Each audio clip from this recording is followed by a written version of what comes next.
I would like to say good morning to everyone. Good morning. Yeah, you feel free. I'm happy to be here and meet you, all of you today. There is one obstacle, my English. Okay, I think you should try to understand my language. Okay, okay. But today I asked my friend, what should I talk about? What topic would be suitable here? My friend said, you know a lot about meditation. If you talk about meditation, it would be really good. So I agree. And so today the topic is stillness and insight, meditation. 2 wings of meditation, right? Okay. Do you know stillness and insight meditation before? Stillness, in Buddhism, we have a technical term, samatha, right? Samatha meditation, and insight meditation we call vipasana, right? Okay. When I talk, I will use a stillness meditation or samatha meditation, or insight meditation or vipassana meditation. Okay? Okay. And I will use my iPad because I prepare what I wanted to say before coming here, and even put my notes on my iPad to help me during the talk. Okay? So, yeah, can I move here?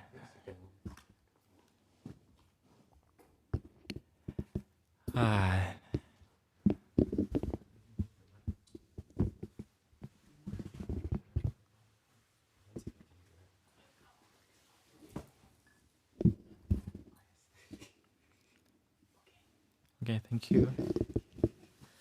Oh, it's so close. Hi, can you hear me? Okay. I think it's good to give a general overview of 2 types of meditation in Buddhism. And I'll also talk about the practice as I learned from my teacher in Thailand. Okay, let's start.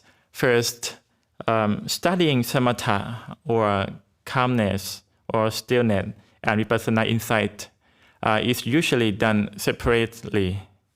People often focus on one at a time to understand it deeply, what it is and what its purpose is. And it's true that meditation practitioners often follow this path, sometimes focusing more on one than the other. Second, in Thailand, especially among forest monks, they also know this, but they see both practices together, not separate. Both work together in harmony. In this tradition, meditation practice is seen as work on the mind, and within the mind, there is a quality called wisdom. You understand me? Okay, well, you're quiet. If I understand, only one no. Okay.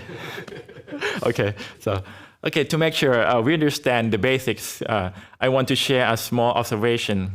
When we say meditation, are we or understand it the same way?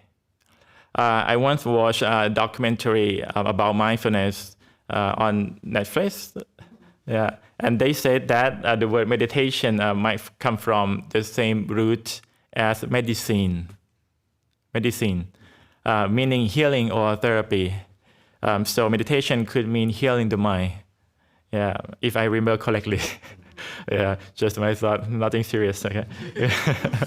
Yeah. Also, meditation can have other meanings. For example, the philosopher Descartes used it to mean careful, systematic thinking process. Right, using methodic doubt to find truth and build the solid foundation for knowledge. But in Buddhism, the word is a bit different. We use the Pāli word. Do you know the Pāli? Pāli is a language to save the teaching of the Buddha from the past time. We use the Pāli word bhavana, not use meditation. We use bhavana. Some of you might have heard this before, right? Bhavana has a unique meaning in Buddhism. It's about developing something, making it grow and flourish, especially in life, mind, and wisdom. In short, it's about human development. So bhavana is about developing all aspects of human life. Buddhism is the teaching of the Buddha, and it's not just about beliefs. You could call it a system or study that focuses on developing life and potential by yourself. That's why I start with the word bhavana, because it's all about development. The word bhavana can be used with different aspects we want to develop. There are 4 main areas of human life in Buddhism: body, ethics, mind, and wisdom. Now you might already gauge which these 4 relate to samatha, stillness, or insight, vipassana. I explain this because it's very important to see the full structure of life in Buddhism. Without this, understanding meditation practice could be mistaken. Let me continue a little more. Don't get bored. Yeah, the body development, or kaya bhavana in Buddhism, the first one, means training our behavior in relation to the physical environment. How we consume the 4 necessities of life: food, shelter, clothing, medicine. Practice awareness in seeing and hearing, perceiving wisely without being controlled by our feelings. This is the first one. And the second one, the ethics development. We call in Pāli sila and morality, ethics, sila bhavana. Okay, ethics development means training behavior in relation to the social environment. The first one, physical environment, and this one is social environment. It's learning how to live together, agreeing on how to behave in Panchasila. Yeah, not to kill, steal, cheat, or harm others, or avoiding behaviors that disturb others' safety, like excessive drinking, right? Together, body and ethics development are part of sila in the main Buddhist framework. Sila, samadhi, and panya, or morality, concentration, and wisdom, right? Next is mind. The third one is mind development. We call citta bhavana. This is developing the mind with virtues, strength, concentration, and happiness. This is what we call samatha bhavana, or stillness meditation, stillness bhavana. Finally, wisdom development, or panya bhavana, is developing wisdom to understand things as they really are, cause and effect, relationships, analyzing, connecting, solving problems, and realize truth. This is a vipassana bhavana, or insight meditation, as we call. All the long explanation I just gave is to lead into the point. Samatha meditation is about training and developing the mind, while vipassana, or insight meditation, is about training and developing wisdom. This is important to remember because sometimes people confuse the mind and wisdom. They are very close, but they are not the same. The mind is about the feelings and emotions like joy, happiness, cheerfulness, or anger, hatred, fear, sadness, calm, or restlessness. These are the states of the mind. Samatha practice, or stillness practice, is about adjusting these states so that the mind becomes strong and stable enough to be used properly. It prepares the mind as a foundation for wisdom to examine and understand the true nature of life. Practicing samatha or stillness meditation helps the mind become steady, strong, focused, and powerful. It also helps the mind not to be hungry. Yeah, you may ask, hungry for what? Yeah, hungry mind. Yeah, hungry for what? Okay, it means hungry for sensory experiences. The mind tends to seek out experiences as if they were food. Observe yourself. When you are idle, lazy, yeah, your mind usually leads you to seek different emotions and sensations, like checking your phone, listening to music, or watching television, right? Or sensory experiences, sight, sound, smell, taste, touch, and mental objects. Yeah, act as food for the mind. But when the mind is developed, how we see, hear, and experience things changes. Everything we do becomes related to developing wisdom and understanding life. This allows us to live in the world with a steady and strong mind.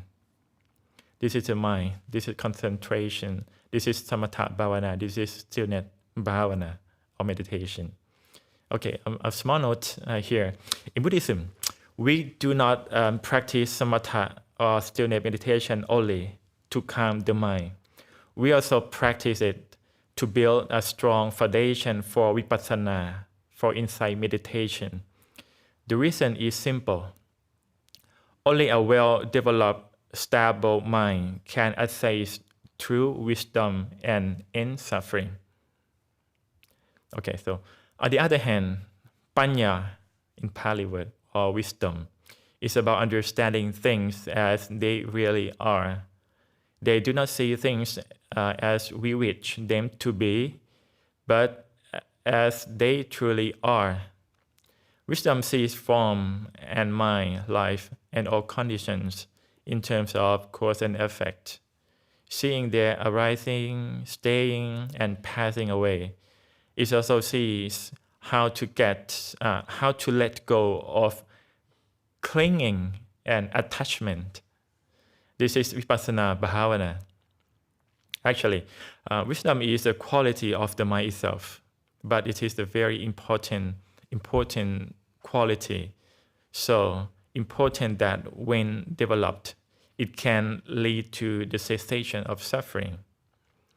In other words, everything we do in our practice is really to develop the potential of wisdom. Okay, I think by now you have a rough idea. Next, I will go into the practice of these two types of meditation. I will also share the way I learned from my teacher. However, even though I talk about these methods as samatha practice, please understand that in Thailand we usually do not separate them. We train both together, supporting each other, because in reality, they are not really separate. Okay, let me start with this question. What are samatha and vipassana? What are stillness and insight meditation? Okay. In general, by definition, samatha means calmness or tranquility. Tranquility is the absence of defilements or the 5 hindrances that disturb our minds. Vipassana means seeing or phenomena as they really are. Seeing things arise, persist, and cease. That is, seeing the 3 marks of existence. Do you know 3 marks of existence? Anicca, dukkha, and anatta. Wow, we know well. You know well. Yeah. When this happens, samatha, as we know it, often involves using precepts or conventional methods to attain tranquility. For example, we might use kasina object. Kasina is a Pāli word. Kasina objects is meditation devices. It's like gazing at the earth, water, fire, wind, or the 10 kinds of foulness, such as corpses in different stages of decay, which are not pleasant things. Yeah, not pleasant things. Yeah, right? Yeah, I try to. Yeah, how to pronounce this word? Okay, so vipassana, on the other hand, uses the absolute truth as specifying various phenomena according to reality. Whether it is samatha or vipassana, both are often referred to simply as meditation or bhavana. Actually, meditation is about the working of the mind. The purpose of samatha is concentration or samadhi, to reach jhana or the deep meditative absorption. And abhinya is a mental clarity or applied concentration. As for vipassana, the purpose is wisdom or intuition, jhana. Yeah, I think now you can already see the picture what samatha and vipassana are, their purposes and their overall structure according to Buddhist thinking. And next, I would like to share some experiences and talk about my teacher in Thailand regarding meditation training. My teacher passed away about 5 years ago at the age 101. Yeah. He had practiced meditation for over 80 years and shared his experience with many disciples. He said that the world today has developed so much, from living without fire to having electricity and even nuclear power, and from having no clothing to fashion today. Meditation practice is the same. Teaching methods should be updated and shortened from the long traditional ways. He called his method high-tech meditation. Really? High-tech meditation. Yeah. My teacher's name was Luangpor Viriyang. Do you know Luangpor Viriyang? Luangpor is a monk. Viriyang, his name. Was his name. Luangpor Viriyang. He taught in Thailand, Canada, and on the United States. He was a disciple of Luangpor Man. Do you know Luangpor Man? Ajahn Man. Ajahn, okay, in here I say Ajahn. Ajahn Man, the forest monk with strict discipline and many disciples, including Ajahn Viriyang, Ajahn Chah. Do you know Ajahn Chah? Yeah, he's also a student of Ajahn Viriyang, my teacher, and Ajahn Chah, and Ajahn Mahabua in Thailand. He also a student of Luangpor Man, Ajahn Man. Yeah. Okay, seeing that practice, it's not hard to believe that monks in this tradition could attain great results through their practice. My teacher began by teaching samatha or stillness meditation first. Why is that? It's because the human mind is usually restless. Before we can see the true nature of things, we need a stable mind. It's not a choice, it's necessary. This reminds me of what the Buddha said, Chit dang tan tang sukhavahang. A well-trained mind brings happiness. There is nothing that can bring us joy, freshness, or true happiness like a well-trained mind. On the other hand, nothing can bring more suffering or sadness than an untrained mind. Happiness and suffering arise in the mind, and the state of the mind greatly affects us. Moreover, if we consider that we may have many more years to live, 10 years, 20, 30, 40 or more, if we truly love ourselves and are fair-minded, we should not let ourselves sink in a sorrow or downness, right? Yeah. Do you agree? Yeah. Waking up every morning with suffering, being straight all day, and falling asleep like that day after day is not something to rejoice. Yeah. Right? Yeah. Okay, back to Luangpor Viriyang. Okay. He said that the goal of sitting meditation is He said that the goal of meditation is calmness. Calmness means the mind is not wandering. It becomes one pointed, bright and light. These qualities appear when the mind is concentrated. Meditation brings many benefits, but we also need patience while practicing. Why patience? Because the human mind often wanders with emotion or internal thoughts.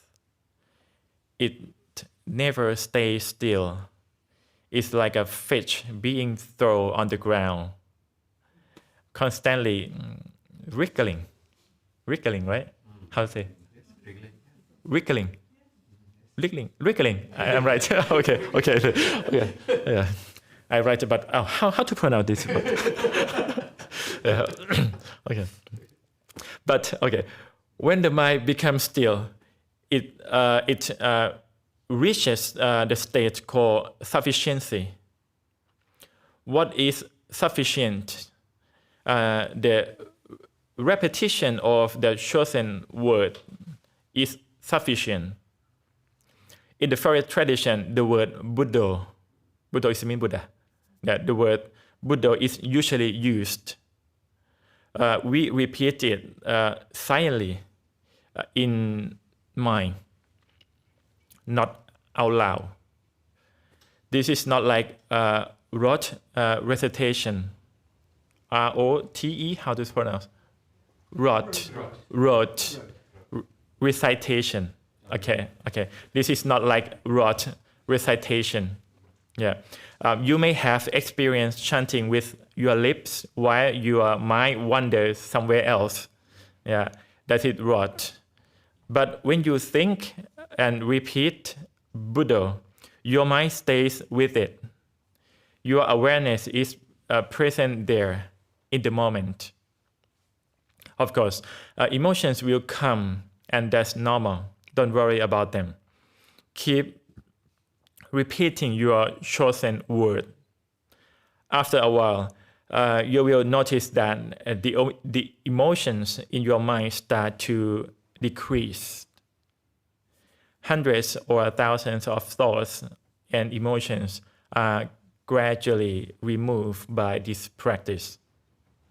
At first, the aim is to reduce all emotions to just one, the word Buddha. Some may ask me, can we use a different word?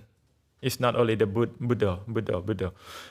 Yes, you can use any word you like, as long as it is one word and you don't keep changing it. Even non-Buddhists can use the word they like or respect. You can. Some Christianity people come to my Ajahn and can I use Jesus? Yeah, you can use. You can use the word you like, and respect. Used for it's like the object of meditation for the first stage, for the level of beginner, right? Okay. Okay, once it is done, the mind begins to calm down. Calmness gathers with generates mental energy. This is the important word, mental energy. Traditional texts say that samatha meditation aims to keep the mind focused on one object. But in my teacher's way, which is practical training, meditation is seen as accumulating mental energy. Yeah, we have to accumulating mental energy. This way of practicing is also connected to vipassana. How? How? Observe carefully. When the mind is full of many emotions, and we repeat the word Buddha, for example, each repetition requires mindfulness.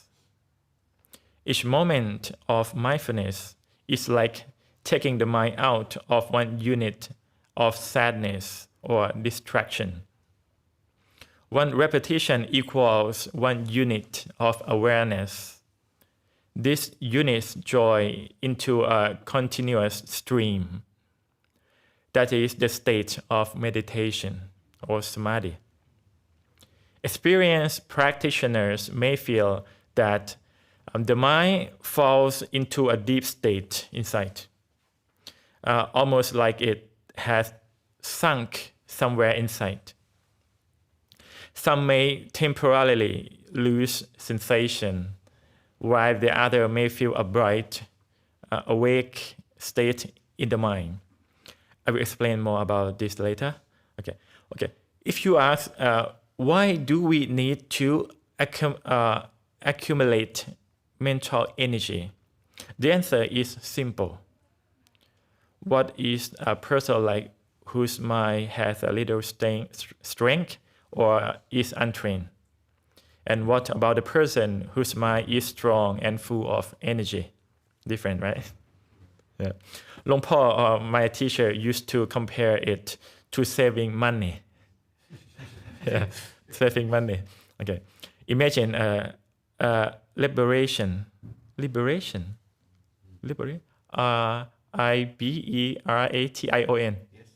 Liberation. Yes. Imagine liberation from the cycle of birth and death. It's like buying a very expensive car.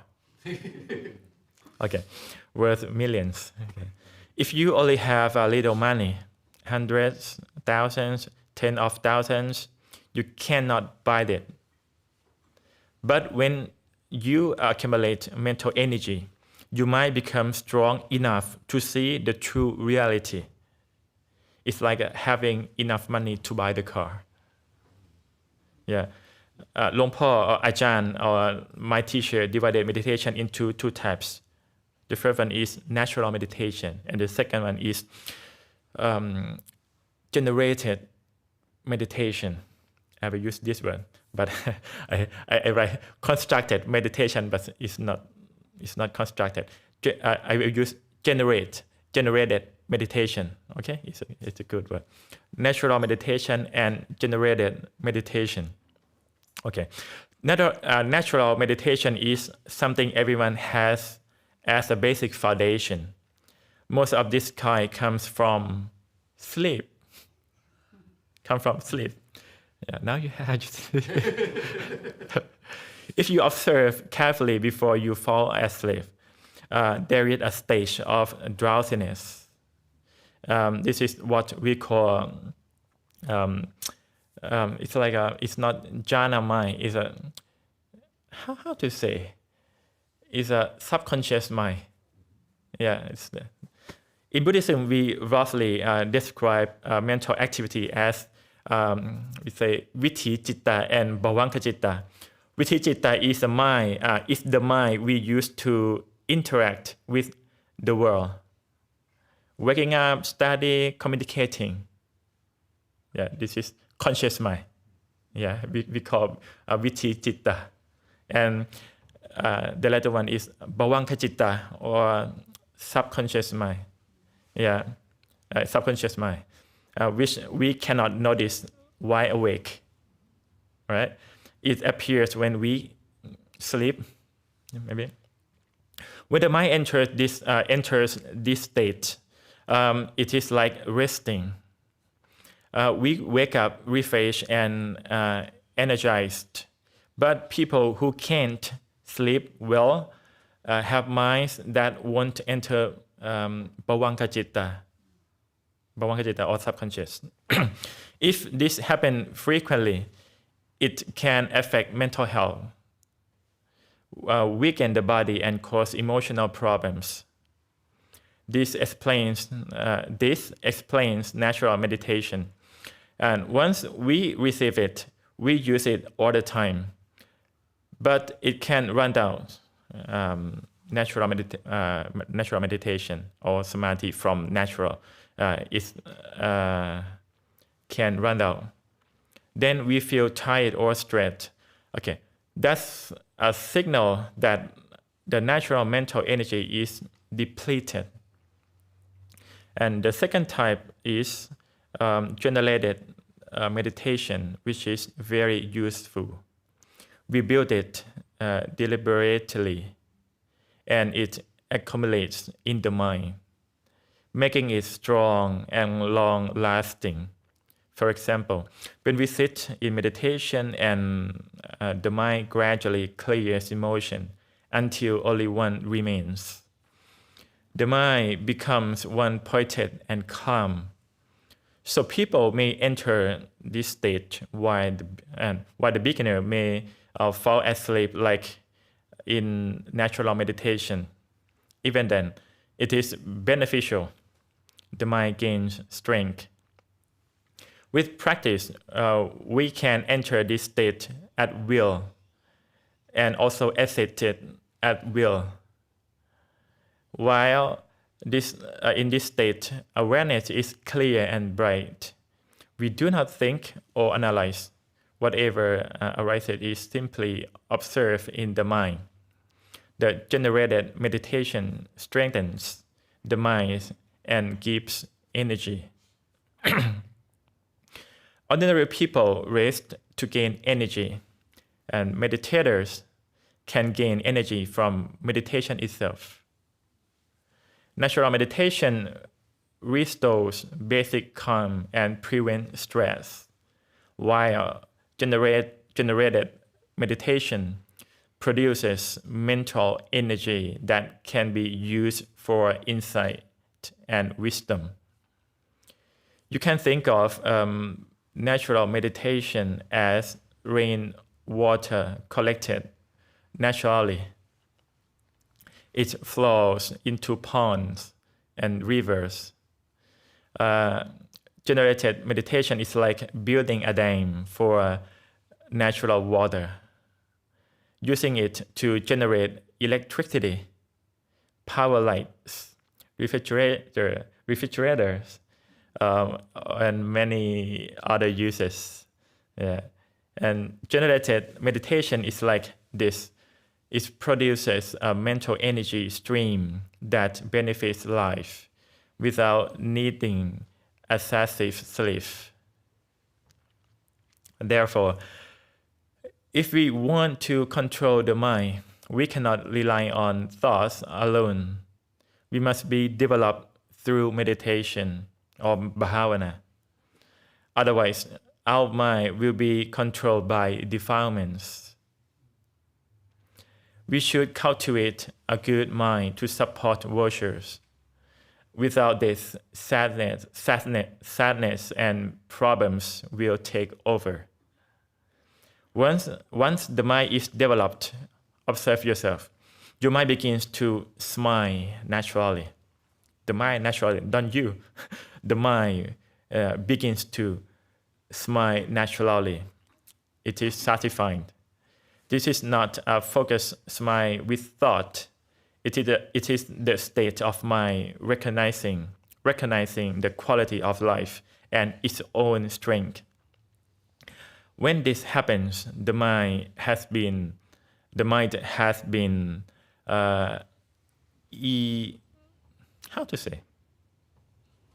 elevated. elevated, right? Elevated. Okay. This is a very basic introduction to samatha practice as done in Thailand. Keep in mind that what I have shared is only about meditation part, not yet about vipassana practice. Okay, for now, we can pause here. And next, I would like to talk about vipassana from another perspective, also in Thai tradition. This tradition emphasizes a vipassana practice. But even when we say we are doing vipassana, samatha or stillness meditation is always included. In Thailand, no matter which tradition we follow, samatha and vipassana always come together. In one tradition, samatha is practiced first and strengthen the mind. And then that strong mind is used to observe phenomena as they truly are.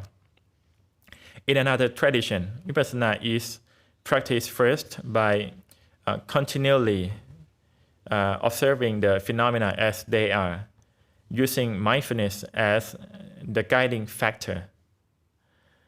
The continuity of this mindfulness creates concentration or samadhi, which is essentially samatha.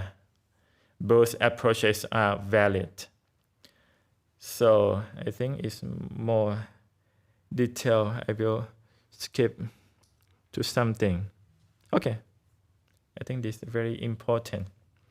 In the first approach,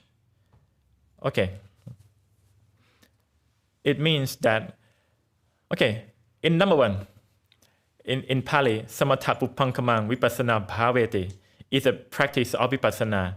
It means that the practitioner intends to do vipassana, but samatha gets there first. In vipassana practice, what required is wisdom or clear perception of reality. But to be able to see that, it is necessary to have a clean mind. So what should be done to cleanse the mind to the point where one is able to see clearly? The answer is samatha, or stillness, meditation, or calmness. As mentioned earlier, the duty of samatha is to restrain.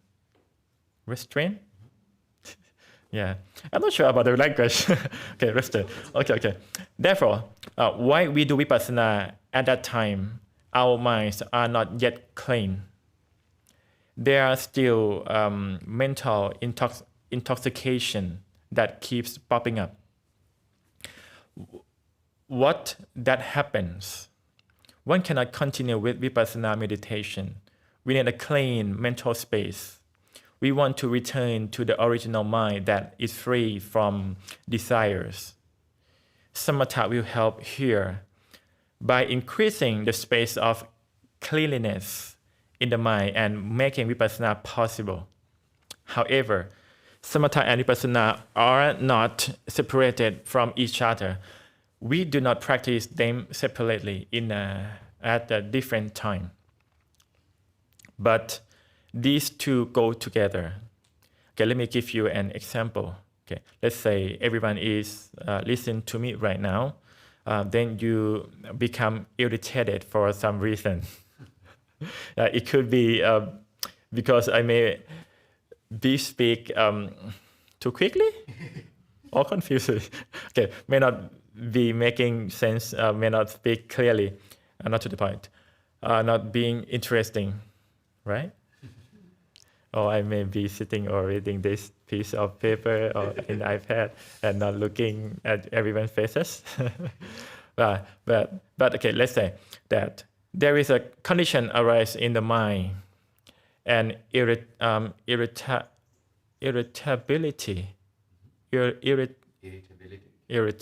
How do you say? Irritability. Irritability? Yes. Yeah, learning English now. Yeah. The fact that this irritation arises is an indication that the mental intoxication has already arisen, or that is cloudiness has arisen. When that happens, it means that at that time there is no concentration, there is no samadhi. So what must be done next? The answer is that you have to remove or get rid of the defilements. The way is to specify the condition to match the symptom that occurs. In this case, specify it as frustrated. You say to yourself, frustrated,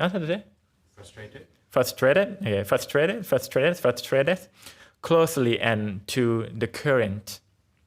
As you continue to specify indefinitely, the irritation will gradually weaken.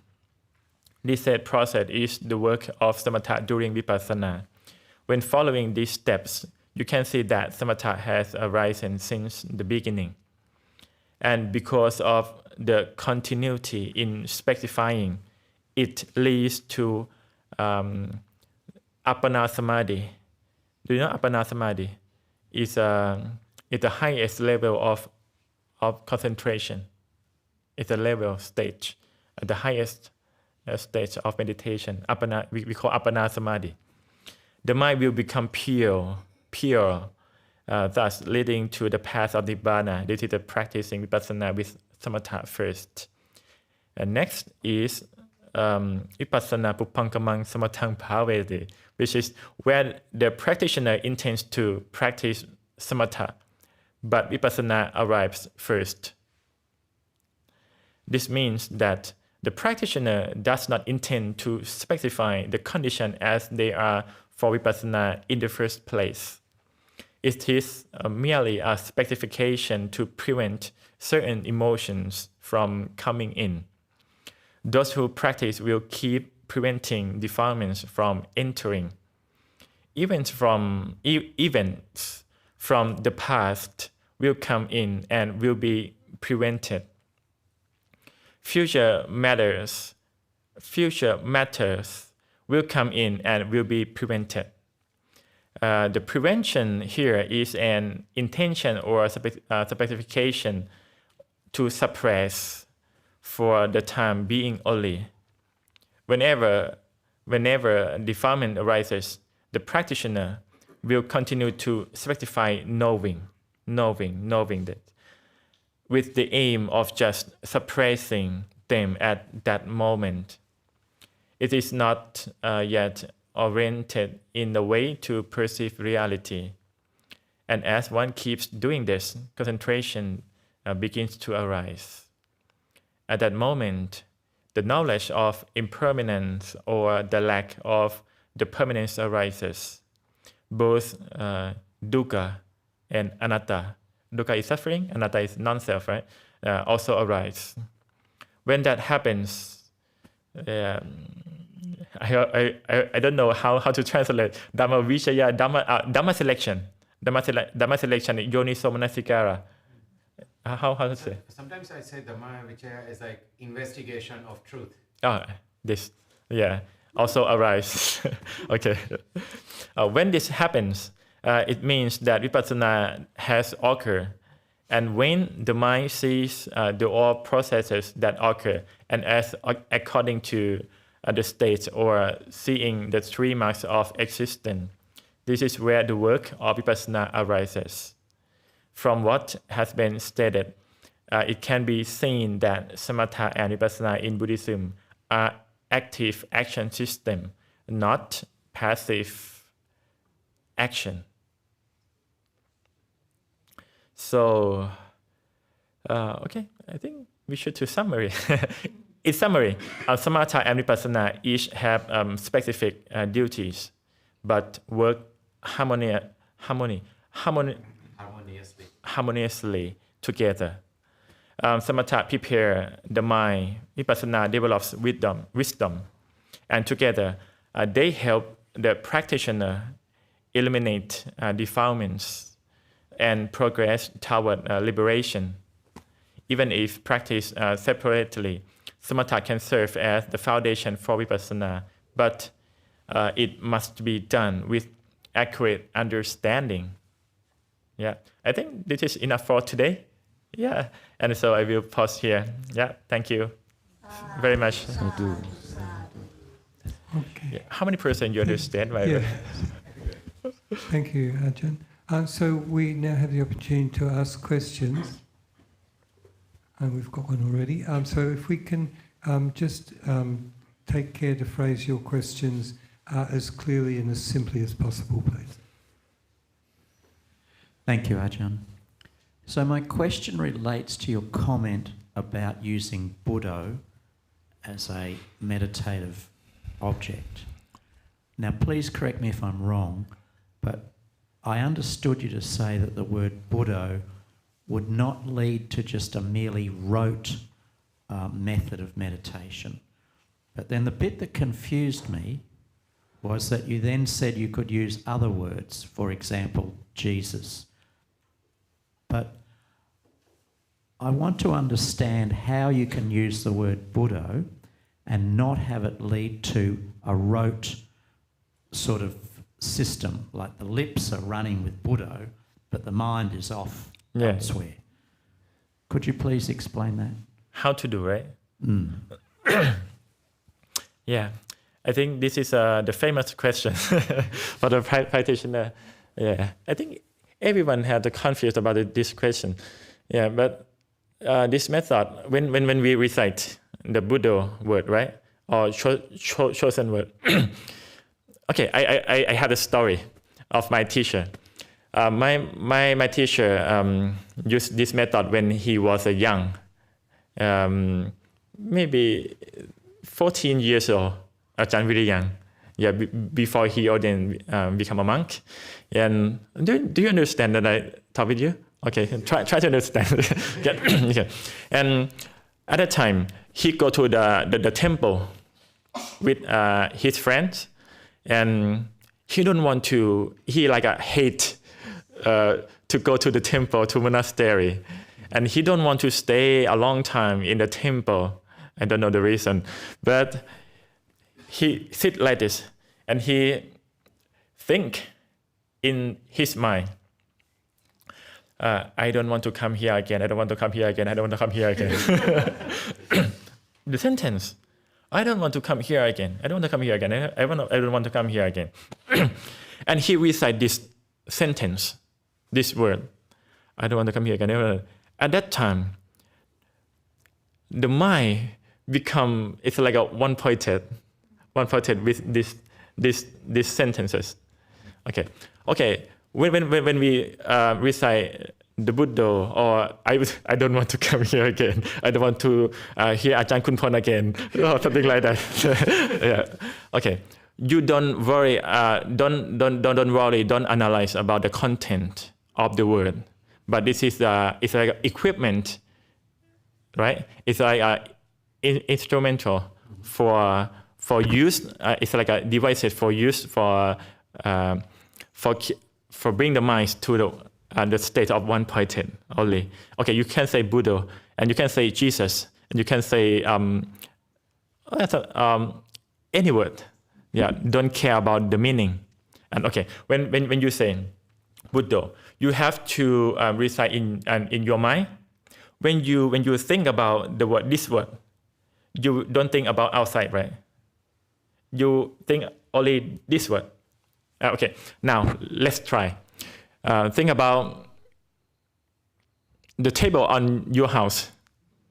You think, boop, okay, your mind there. Your mind in the present. Your mind don't think of me, right? You think, it's same method. When you think the Buddha, your mind stay with Buddha in the present and at that place, at that moment, right? Buddha. It means that is the one unit of mindfulness, of awareness, sati and sampajanya there. When you recite Buddha, one unit of sati, sati, mindful, mindfulness. Yeah, and when you accumulating or you decide Buddha is like a mindfulness 1 unit, right? Okay, 1 unit had the gap. Okay, the gap. Okay, maybe your mind will go outside to the emotion. Yeah, no worry. It's a usual. It's a normal. But when you practice more and more, the gap will like this, go to like this, and your mindfulness will continually to be a stream of a stream of mindfulness and awareness. Do you understand what I try to? Thank you, Ajahn. This is your question or not? Yes, that's my question. I just find that at times, and this has been the case for a long time now, the meditation is very rough, very weak, very disrupted with thoughts. Do you have any recommendations on how to calm that down, how to improve the quality of the meditation? Yeah, don't care about thoughts. You mean overwhelming thought come to you when you take the meditation, right? I see. It's like I had a metaphor. It's like a white cloth. Now you wear the cloth many color, right? Many color. You have the painting, something like that. But okay, is this the white cloth? When you drink a coffee, and the coffee is come to the cloth, it's dirty, right? When you see the white cloth and this cloth, between these two, what is clearly to see? The white, see the stain clear. Right? Yeah. When you practice, okay, the mind is like the colorful cloth, right? But and when we recite Buddha or breathing meditation or everything meditation, your mind is become from the colorful cloth to the white cloth. Okay, you have a defilement, you have a hindrances. Yeah, I think if you have 10 units of hindrances, okay, when you have the colorful cloth, you cannot see it because your emotion, distraction, right? You have to work.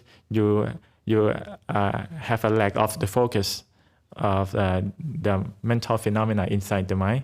But when you practice meditation, your mind becomes steady, become focused, and you see the 10 units of dirty mind clearly. That's why when you practice meditation, you should to keep going on your meditation. Don't care about this. Yeah. But you've got to also consider not being forceful with the meditation as well. Yeah, is that correct? I mean, we should not force with meditation. No. So when the mind is running, just back and forth, just pull it back. Yeah. Put it back to it's like Buddha. If you use this method, okay, when the mind run out, okay, if you know, it's good, because when the mind run out, you have no sati, you have no mindfulness, and you recognize, I am go out. Okay, this is good. it's like a small wisdom. It's more awareness, right? Okay, you bring it back. This is good. We practice meditation from the appamada in Pāli. How to say? Okay, we can use benefit from the careless. No, you don't know how to say. Who can help me? Okay, I have translated. Okay, never mind. Because I think I want to say, okay, if you practice the meditation and your mind run out, go outside, yeah.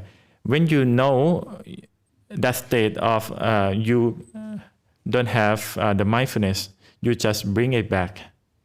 This is a good thing. This is a useful. This is a mindfulness. This is a awareness there. Okay. If you do like this more and more and more, you will become too familiar with the object of your object of meditation, and your mind will be steady. And at the beginning time you practice, it's normally the mind have to run out, because the mind familiar with the emotion. The mind have to find the emotion to eat. It's like a hungry mind, right? Yeah. When you practice, the mind is like a full of food. It don't want to go out and stay with you. And stay with you and be stronger, and generate the mental energy inside. And if you have the more mental energy, you don't want to go out to the dirty intoxication outside. All right, thank you very much, Ajahn. Yeah, how to speak English? Thank you, Ajahn. There's a question from online. Stephen asked about the time of the day and whether doing meditation 4 a.m. or 5 a.m. early in the morning, is that help? Is that good? Because he says maybe Buddha slept very little and he seems to have done a very early meditation. Yeah, so in my tradition, we have the word, the golden hours to practice meditation. Yeah, 4 o'clock to 5 o'clock is a golden hour. Yeah, because if you wake up on 3, I think after you woke up, after that, I think 5 minutes after you woke up, this is the base time to practice meditation, because we have the natural meditation. Do you remember? The two types of meditation. Yeah, when you sleep and you wake up, you have the natural samadhi and natural meditation, right? And you use the natural samadhi to the state of generate the samadhi by ourselves. After wake up, within 1 hour is the best time to practice meditation. Yeah.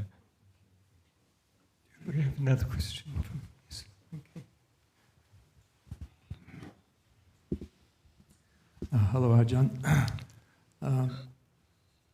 I feel like if I try to train my mind or to control my mind, it's like a dog chasing its tail. It's like using the mind to train the mind. I feel what works for me more is just watching my breath and not paying attention to the mind. Like when the mind goes out, I don't have to follow. I can let it go, but just come back to the breath.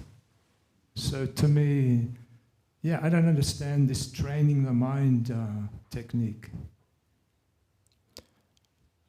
Do you use breath, like watching your breathing?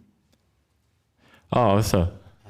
He's asking that for him it's difficult to directly look at the mind, directly meditation on mind. So that's why something simple like focusing on breath or something like that, he finds it easier. Oh, I see. I think, it's hard to practice the mind directly, right? That's why we have to find the object of meditation, right? Using either a breath or a word. Yeah, word is the object of meditation we use. Breathing, also the object of meditation we use. Many kind. I think we had at least 40 kinds, 40 objects of meditation. And okay, let's try together. Yeah, it's very difficult to begin by find or perceive or observe mind. Okay, But now, I will bring all of you to observe mind directly. Okay? Try? Yeah. No. Not serious. Okay, not that serious. Okay. You just don't feel anything. You do like this. Turn like this. And try to not perceive about you are moving.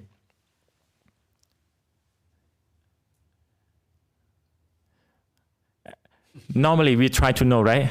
Now we try to don't know. You can don't know? That is mine. It is mine. If this I don't know mine. I cannot go direct to the mind. Okay, now I will. Don't perceive the mind. And finally, you will perceive something, right? That is mine. That is mine. This is a phenomena of that state, that mind. You try again. You can close your eye.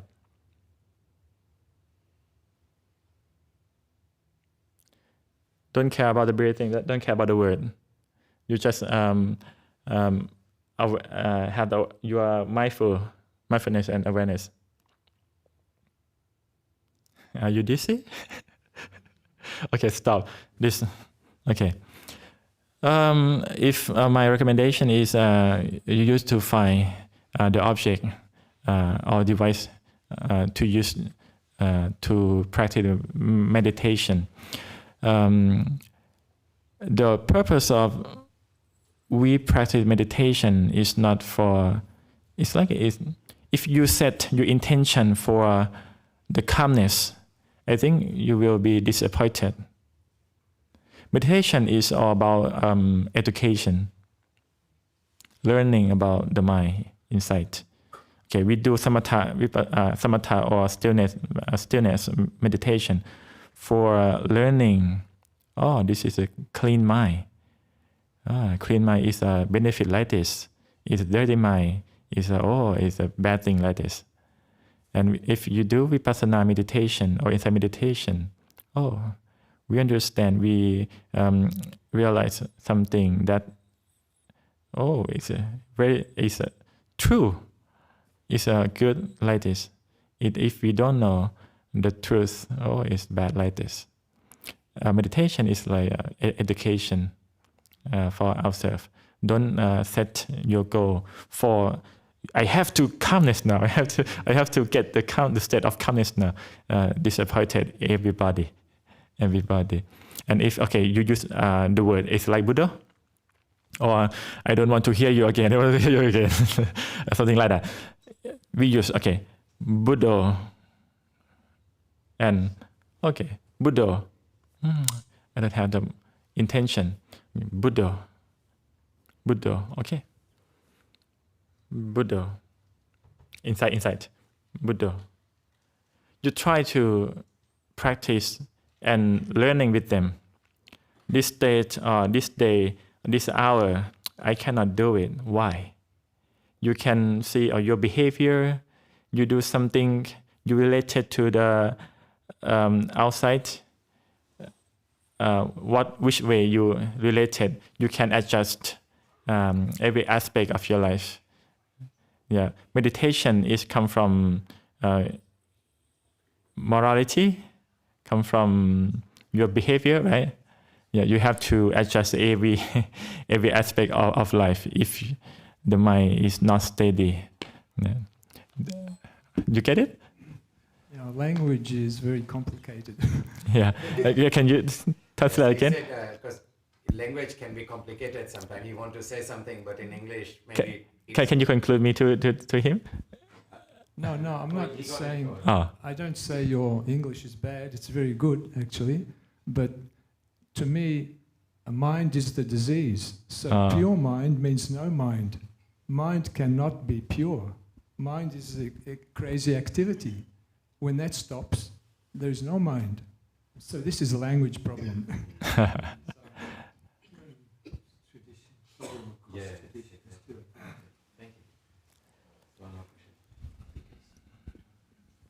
So look, we need to wrap up, I think, now. Just have you got one more online? Yes. Avi wanted to say he would be willing to spend more time later. Yeah, let's do that, yeah. So there will be opportunity after Dana. Ajahn will be here for another hour or so after Dana. So if people would like to come and have a one-to-one talk with him, then please do so over in the Vihara. Okay? Can I just say one quick thing? Ajahn has been super generous in... I think we... Ajahn has been super generous in offering his time, and he's flexible. So what he has kindly offered that after lunch dana is finished, he's happy to stay. First part we can propose for little, group conversation, casual questions, answers. We could perhaps have half an hour or so afterwards if there are still few people with questions. And afterwards he's also happy to offer one-on-one interviews.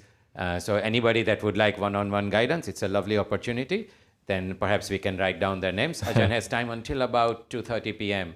So he's been very kind in offering this time to anyone. First with group conversation and afterwards one-on-one. Sorry, just let me clarify. You mean a group conversation immediately after this or when? After lunch.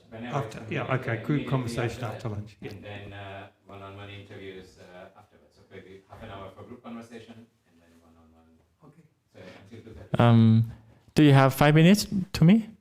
Can you give me 5 minutes to take meditation together? Yeah, to practice together. Yeah, yeah. And if you can try that way, I told you. Okay, sit upright. Sit upright, and you can close your eye. Okay, and don't care about anything. Don't care about outside you are. And okay, you can choose one word. Only think about the word. Don't care about anything. It's possible when you recite one word, and after that you will have that distraction come to. Don't care about it. Don't worry about it. Don't want to get the calmness stage. You just practice it. It's like a walking, just walking. Yeah, for 5 minutes.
Okay. Okay, everyone. So we'll leave the morning session there. I'll collapse the announcements a little bit, just go through them quickly. So first one though was thanks everyone who stayed back last week and helped in the Kalyanamiti cleaning day. It's really appreciated by the committee. Today, for those interested, monthly lay discussion, sutra discussion, lay discussion with Dr. Jaya Satish Ulajiwa. That's in the library from 1:30, so please come along. Just a chance to exchange views and learn about the Buddha's teachings. 12:30 to 1:30 in the library, yeah. Okay. Monday night meditation, Ajahn will be here tomorrow night leading meditation. And then Tuesday night's our regular layperson-led meditation night, just a chance to come and practice. Friday night is the fourth session of Ajahn Sadhro's on Introduction to Buddhist Thought and Practice. That's at 7 o'clock on Friday night.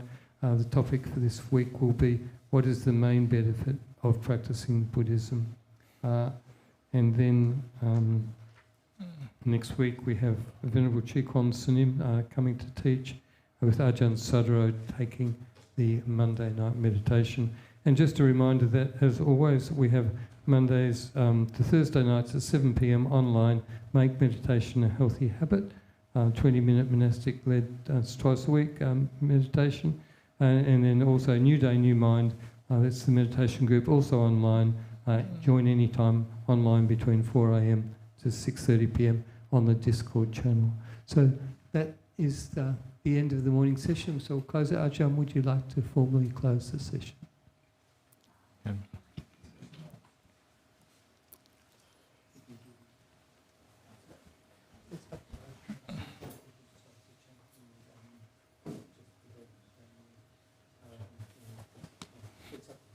To the next. Sorry? If you just want to chant one thing, Buddham Saranam Gacchami, just finish. Only me? Okay. Only me? Okay. Thank you so much, everyone. Okay. Sappitiyo vivachantu sabbaro vinasatu mate bhavattvantarayo sukhi thikayuko bhava abhivadhanasi lisanitchang vuttapajayino chattaro dhammavatante ayuvano sukhang balang.